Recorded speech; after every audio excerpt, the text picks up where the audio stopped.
সরকারি বাসে মহিলাদের ফ্রি বাস যাত্রায় চালু হচ্ছে পিঙ্ক কার্ড। ঘোষণা মুখ্যমন্ত্রী। আমরা সরকারি বাসে মহিলাদের জন্য জিরো টিকিট চালু করেছি, কিন্তু অনেক মহিলা চান না তারা ফ্রিতে যাতায়াত করুন। এরপর মহিলাদের ফ্রি বাস যাত্রার জন্য আমরা পিঙ্ক কার্ড চালু করব। আমরা চাই সরকারি সুবিধা শুধুমাত্র প্রকৃত প্রাপকদের কাছেই যাক। অন্নপূর্ণা যোজনার অনুষ্ঠানে বললেন মুখ্যমন্ত্রী শুভেন্দু অধিকারী। আমরা সরকারি বাসে জিরো ভ্যালু টিকিট আমাদের মহিলাদের জন্য চালু করেছি।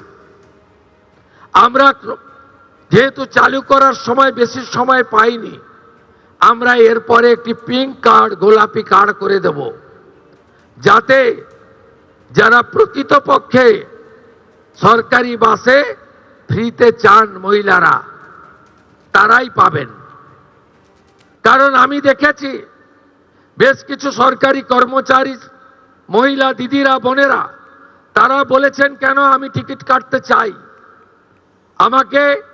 আমি টাকা পাচ্ছি, সরকার আমাকে বেতন দিচ্ছে, আমি উপযুক্ত অর্থ পাচ্ছি, আমি ফ্রিতে অফিস যাত্রা করতে চাই না।